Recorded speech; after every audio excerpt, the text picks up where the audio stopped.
Hi friends, you're watching movie reviews with Raghuram. The first poster or first motion poster of King Nagarjuna's movie, The Ghost, has been released on his birthday. First of all, I would love to wish King Nagarjuna, the superstar of Telugu film industry, a very happy birthday. Happy birthday, Nagarjuna sir. We love you.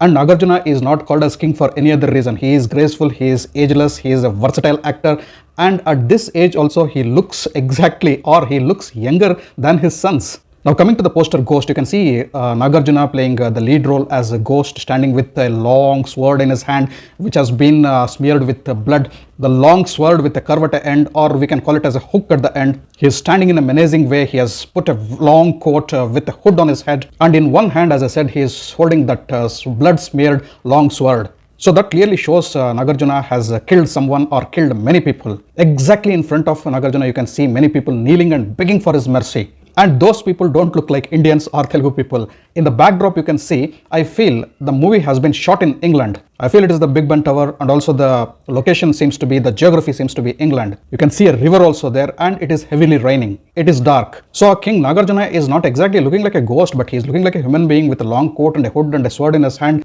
And he is also not looking at the people who are kneeling in front of him. He is just looking at the ground. He is just looking at the ground, just like that. That also means to tell that he is not at all interested in those people. He is not interested in people who are asking for mercy. And then we have captions. The first caption is, "You can't kill him." You can't kill him. Is he a real ghost that you can't kill him? Is he ageless? Or does he have superpowers? Or has he conquered death? You can't kill him. And when you can't kill him, that caption comes, you can see a lot of pistols on the ground there. So people have given up. They can't kill him. You can't run away from him is the next caption. Very interesting. You can't run away from him, and next comes, you can't even negotiate with him. So you can't kill him, you can't negotiate with him, you can't kill him. That shows he is merciless. He is behind some people, he is hell bent upon killing those people. We don't know whether he is a ghost or not, or he is a human being who has ghost powers, or a good human being who has been converted into a ghost-like character due to some circumstances in life. That will come to know only after watching the movie. But the premise is wonderful, the poster is wonderful, Nagarjuna is looking awesome, handsome, young, and ghostly. Not too ghostly, but a human ghost, we can call it as, or a ghost-like human. And then we get the final caption before the motion poster ends, "No mercy." So that is obvious, no mercy. He is not showing mercy at all. That is why he is not looking at the people who are kneeling in front of him, asking for his mercy. No mercy.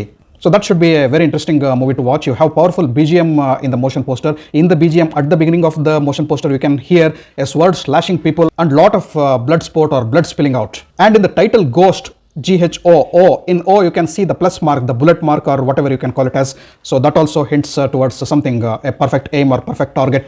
The ghost is having to kill a person or many people, or mercilessly slaughter many people. No mercy again. I hope the teaser and trailer of the movie will give more clues about the movie. Happy birthday to Nagarjuna sir once again. Thanks for watching my video. If you allowed my video, kindly like, share and subscribe to my channel. I'll catch up with you all in my next video with yet another movie review. Until then, do take care. Goodbye. Namaste.